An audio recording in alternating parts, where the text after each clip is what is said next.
Hello दोस्तों, कैसे हैं आप सब। दोस्तों, ओडिशा रेल हादसे को लेकर के अब तक मैं आप लोगों के साथ में 2 वीडियोस जो है शेयर कर चुका हूं, जिसके अंदर मैंने आपको सबसे पहले तो वीडियो के अंदर बताया प्रीलिमिनरी क्या जो है पूरा हुआ था, मतलब हादसा होते ही जो भी मेरे पास इन्फॉर्मेशन थी मैंने आप लोगों के साथ उसको जो है साझा किया।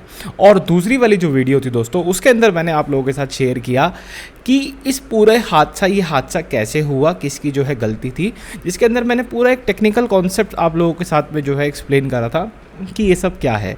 ठीक है, जिसके ऊपर आप में से काफ़ी सारे लोगों ने काफ़ी अच्छे अच्छे कमेंट्स करे एंड काफ़ी प्रशंसा करी मेरी उस वीडियो को लेकर के, कि आपने जो एनालिसिस दिया है वो बहुत ही अनबाइज्ड है, बहुत ही अच्छे तरीके से आपने जो है समझाया है एंड काफ़ी चीज़ें जो है समझ में आई। एंड जाहिर सी बात है, इस वक्त इंटरनेट पे स्पेशली यूट्यूब पे इस वाले टॉपिक को लेकर के फ्लड आ गया है। मतलब हर बंदा ऑलमोस्ट आपको उनको चाहे कुछ पता है नहीं पता है, डजेंट मैटर एट ऑल, बस इस टॉपिक के ऊपर वीडियो जो है ज़रूर से अपनी अपनी ऑडियंस को सुनाने में लगा हुआ है। क्यों? क्योंकि भाई बस वही वाली बात है, मैं बोल नहीं रहा हूँ मुँह से। तो इस चीज़ के ऊपर ना 2-4 पॉइंट्स ऐसे हैं जो बहुत सारे लोग गलत शेयर कर रहे हैं एंड बिकॉज ऑफ दैट जो पब्लिक है, जो मतलब एक जनरल पर्सन्स हैं जो भी इस कंटेंट को कंज्यूम कर रहे हैं, जो भी इस इन्फॉर्मेशन को कंज्यूम कर रहे हैं, उन तक गलत जानकारी जा रही है और गलत इंटरप्रिटेशन उन लोगों तक जो है पहुंच रही है। सबसे पहला जो है सवाल है कि जो स्टेशन मास्टर है वो जो है फरार है उस रेलवे स्टेशन से, यानी कि बहान बागा नगर यानी BNBR स्टेशन से, एंड उसके ऊपर FIR हो चुकी है, पुलिस उसको जो है ढूंढने में लगी हुई है। दोस्तों देखिए, अगर मैं आप लोगों के साथ आज ये बैठ करके वीडियो बना रहा हूँ एंड मैं इतने कॉन्फिडेंस से अपनी बातों को आप लोगों के सामने रख रहा हूँ, तो जाहिर सी बात है मैंने इसके पीछे काफ़ी रिसर्च करी होगी एंड कई सारे कुछ ऑफिशियल लोगों से मैंने बातचीत भी जो है की होगी। तो कुछ संबंधित अधिकारियों से मेरी बातचीत हुई जिन्होंने मुझे इसके पीछे का एग्जैक्ट कारण जो है समझाया कि क्यों इस तरीके की घटना जो है सामने आ रही है एंड क्यों आप लोगों को दूर से देखने में ऐसा लग रहा है कि वहाँ पे स्टेशन मास्टर जो है फरार है। देखिए दोस्तों, सबसे पहली चीज़, वो जो इलाका है वो एक गांव टाइप एरिया है। ठीक है, गांव टाइप, बहान बागा नगर कोई शहर नहीं है, कोई दिल्ली, कलकत्ता, मुंबई, चेन्नई जैसा कोई बड़ा शहर नहीं है। पब्लिक होती है ना, गांव टाइप का थोड़ा सा इलाका जो होता है या 3 टायर सिटीज़ जो होती है, वहाँ पब्लिक ईजिली ट्रिगर हो जाती है एंड वो लोग ना कूटने में बिलीव रखते हैं कि मतलब किसी को कोई दिख जाए उसको सीधा मार दो, उसको ख़त्म कर दो। एंड कोलकाता साइड या उस रीजन में मुझे ये इन्फॉर्मेशन मिली है कि अगर कभी भी क्या होता है कि मान लो लोकल ट्रेनें वगैरह भी चल रही हैं और वो लेट अगर हो जाए तो लोग सीधा सीधा जाके स्टेशन मास्टर के ऊपर जाके चढ़ जाते हैं कि आपने गाड़ी 10 मिनट लेट क्यों कर दी हमारी लोकल, कि हमारा बिजनेस है, हमारा काम है, वो छूट जाएगा, आपके कारण दिक्कत हो रही है। तो ज़रा सोचिए, जिस इलाके में इस टाइप की एक प्रैक्टिस फॉलो होती हो और उसको पता है, और अगर आप ही ऑन ड्यूटी स्टेशन मास्टर हैं और आपके सामने इतना बड़ा हादसा हो जाए जहाँ एकदम से इतना बड़ा जान मान का नुकसान हो गया यार, क्योंकि आपने तो सब कुछ अपनी होते हुए अपनी आंखों से देखा ना, तो आप उस अपनी काम करने की जगह को, स्टेशन को छोड़ के भागेंगे या नहीं भागेंगे अपनी जान बचा करके? क्योंकि आपको पता है अगर आप वहाँ रुके तो वो जो लोग हैं, जो वहाँ पर जो एक्सीडेंट हुआ है, जो लोग बचे हैं, जो लोग आए होंगे आसपास के, जो लोग जब देखेंगे तो आकर के तुम्हें कूटेंगे नहीं, जान से मार देंगे। समझ रहे हो? तो जरा मुझे बताओ कि ऐसे में स्टेशन मास्टर का फरार होना कहाँ से कहाँ तक गलत होता है? बिल्कुल भी गलत नहीं बनता। वो फरार नहीं है, वो बस अपनी जान बचा करके वहाँ से भाग गया है। ठीक है, और उसकी कोई गलती भी नहीं है। अगर हम बाद में जैसे जैसे एनालिसिस सामने आई, जैसे जैसे चीज़ें निकल करके सामने आई, तो उसमें हमें साफ साफ समझ में आया कि स्टेशन मास्टर की कोई गलती भी नहीं थी। ठीक है, एक और चीज़ के ऊपर जो है पॉइंट आउट किया जा रहा है। अब मेरे को इस पॉइंट के ऊपर ना कुछ लोग ये बोलेंगे कि तुम रेलवे की तरफ से एडवोकेसी करने आ रहे हो। मेरे भाई, मैं रेलवे की तरफ से एडवोकेसी करने नहीं आ रहा हूँ, मैं आपको सच बता रहा हूँ, सच्चाई आप लोगों के सामने रख रहा हूँ, क्योंकि आप लोगों की आंखें झूठ से बहुत ज़्यादा भर दी गई हैं। आप लोगों के सामने इतना ज़्यादा झूठ रखा गया है, इतना ज़्यादा चीज़ें आप लोगों के सामने रखी गई हैं कि अब आपको जो एक्चुअल फैक्ट्स है वो दिख नहीं रहे हैं। तो लोग जो है नाराज है कवच के ऊपर कि भैया ये कवच कहाँ गया, ये कवच क्यों नहीं आया, कवच इस इंसिडेंट को जो है बचा सकता है या नहीं बचा सकता था। देखिए, सबसे पहली बात, कवच इसका इस इंसिडेंट से ना कोई लेन देन नहीं है। मेरी बात समझो, इसका उस इंसिडेंट से कोई लेन देन है ही नहीं। अगर आप पूरी इंडियन रेलवे में कवच इंस्टॉल कर दो, स्टिल इस हादसे के अंदर जो हुआ है वो स्टिल हो सकता है।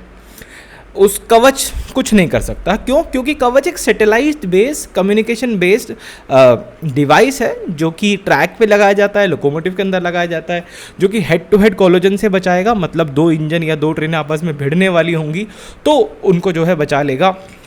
दूसरा, वो ड्राइवर को सिग्नल को ओवर राइड नहीं करने देगा, मतलब कि अगर कोई रेड सिग्नल है तो वो उसको क्रॉस नहीं करने देगा। लेकिन हमारे इस ओडिशा वाले एक्सीडेंट के केस में इन दोनों में से कोई भी चीज़ जो है नहीं थी। दूसरा, लोग बहुत ज़्यादा जो है एक चीज़ मांग रहे हैं कि कवच कहाँ गया, कवच अब तक इंस्टॉल क्यों नहीं हुआ, कवच अब तक क्यों नहीं आया। तो मेरे भाई, कवच इंस्टॉल हो रहा है।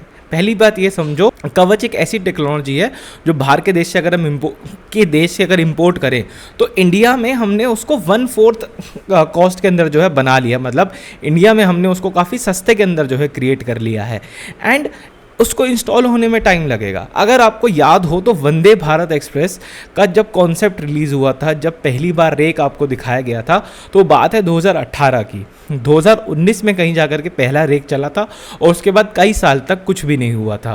फिर कहीं जाके आपको अब 2023 में वो जो है वंदे भारत की भरमार होती हुई दिख रही है।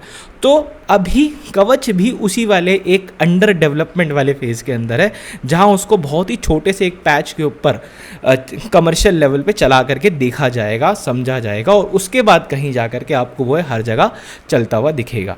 समझे? अभी मैं आपको फटाफट से ये समझा देता हूँ कि कवच किस तरीके से काम नहीं करेगा। जैसे मैं आपको बता रहा हूँ कि कवच काम नहीं करता इसके अंदर, अगर होता भी तो वो कैसे काम नहीं करेगा। अभी आप अपनी स्क्रीन पे ये पूरा जो है ग्राफिक देख सकते हैं, जिसमें साफ साफ जो है दिखा रखा है कि पूरा जो है सिनेरियो क्या था। अब फटाफट से विदिन 30 सेकेंड में पूरा चीज़ जो है आपके सामने रिपीट कर देता हूँ। ये है बहान बागा नगर का बहान बागा बाज़ार स्टेशन का जो है मैप है, ठीक है। स्टेशन मास्टर पैनल का रेप्लिका आप कह सकते हो, काइंड ऑफ, वो जो है यहाँ पे दिखा रखा है। तो यहाँ पे ऑलरेडी एक गुड्स ट्रेन जो है खड़ी होती है लूप लाइन के ऊपर एंड कोरोमंडल एक्सप्रेस को थ्रू लाइन का जो है सिग्नल दे रखा होता है, मतलब सीधे जाने का सिग्नल दे रखा होता है। बट गलती से वो जो ट्रेन है वो इधर लूप लाइन के ऊपर जो है, इधर ऐसे लूप लाइन के ऊपर जो है आ जाती है। ये पूरा जो है दोस्तों सिनेरियो हमें पता है, ये इसी रीज़न से जो है पूरा हादसा जो है हुआ था, ठीक है। अब आगे बात करते हैं, हमारा जो कवच है वो काम क्यों नहीं कर पाता। देखिए, अगर हम इस सिनेरियो को समझने की कोशिश करें, ये जो पूरा सिनेरियो है किस तरह से वर्क कर रहा था। अब 2 मिनट के लिए ऐसा समझ लो कि दोस्तों ये तो एक पूरी मेन लाइन है, ठीक है, और इसमें यहाँ से एक ऐसे ब्रांच लाइन निकल रही है, समझ रहे हो। एंड इस पॉइंट पे, मतलब समवेयर एल्स, यहाँ पे जो है आपका एक होम सिग्नल लगा हुआ है, 1 2 3 और साथ में वो रूट इंडिकेटर। तो इस तरह से एक होम सिग्नल जो है बना हुआ है। तो हमारे केस में क्या था, मतलब इस वाले केस में गड़बड़ क्या हो रही थी कि जो ये है ये भी ग्रीन एस्पेक्ट दिखा रहा है, वैसे तो ऊपर वाला होता है बट वो भी जो है ग्रीन एस्पेक्ट दिखा रहा है। तो कवच भी इस सिचुएशन में कंफ्यूज हो जाता, कवच को भी सब कुछ नॉर्मल लगता और यहाँ पे पूरी घटना जो है घट जाती, ठीक है। मैं आपको दोस्तों विद फैक्ट चीज़ें समझाने की कोशिश कर रहा हूँ। मैं आपको ये नहीं कह रहा कि आप सरकार को गलत मत बोलो भाई। जिन लोगों की जान मान को नुकसान हुआ है वो उनका गुस्सा करना है, वो करेंगे एंड थोड़ा बहुत बोलना बनता है, लेकिन इलॉजिकल चीज़ों पे मत बोलो, इलॉजिकल चीज़ों की डिमांड मत करो, कुछ कंस्ट्रक्टिव बोलो, सीधी बात बोलो ना, जो बेबुनियाद की बातें ना हम जो है इस चीज़ में फंसे। मैं आपको जो है उसके ऊपर बोलना चाहता हूँ। ये जो पूरा इंसिडेंट था दोस्तों, ये पूरा का पूरा जो इंसिडेंट था ना, ये इंटरलॉकिंग फेलियर था। अब इंटरलॉकिंग फेलियर किस तरीके से था, देखिए ऑलरेडी जब कोई ट्रेन किसी लाइन पे खड़ी हुई है, जैसे कि इस लाइन पे, यहाँ जैसे कि इस लाइन पे कलर व्हील से बाहर आ जाते हैं 2 मिनट के लिए, जैसे कि इस लाइन पे यहाँ पे आप देख सकते हैं कि गुड्स ट्रेन ऑलरेडी जब खड़ी हुई है, तो इंटरलॉकिंग में क्या होता है कि अगर एक बारी आपने यहाँ लूप लाइन पे गाड़ी रिसीव कर ली तो आप कितना ही चालो, कितनी ही कोशिश कर लो, आप दूसरी ट्रेन का सिग्नल दोबारा से लूप लाइन के ऊपर डाल ही नहीं सकते, बाय डिफ़ॉल्ट जाएगा ही नहीं। आप चाहे आप डेलिबरेटली कितना ही ट्राई कर लो एक ये इस पॉइंट को टूवर्ड्स लूप सेट करने की, आप कर नहीं पाओगे। नॉर्मल केस में इस तरह से वर्क करता है, बट यहाँ एक मैल फंक्शन हुआ था। तो ये पूरा जो है सिनेरियो था, ये पूरी बात मैं जो आपको समझाना चाह रहा था कि प्लीज़ प्लीज़ प्लीज़ खामखा की बातों में ना पड़े, खामखा की चीज़ों के बारे में ना सोचें एंड फैक्चुअल चीज़ों पे देखें। मतलब आपको भाई जाहिर सी बात है, वंदे भारत इतनी क्यों ला रहे हो, ये क्यों कर रहे हो, वो क्यों कर रहे हो। सब लोगों का बोलना ठीक है, लेकिन आप जो बोले वो एक थोड़ा बैकअप हो उसके पीछे, एक थोड़ी सी उसके पीछे कंस्ट्रक्टिव बातें रहनी चाहिए, ठीक है। इस वीडियो में इतना रखते हैं, मिलते हैं आपसे बहुत जल्द एक और वीडियो में। एंड आप लोगों को क्या लगता है मुझे प्लीज़ कॉमेंट में जरूर से बताना। इस वीडियो में फिलहाल इतना ही रखते हैं।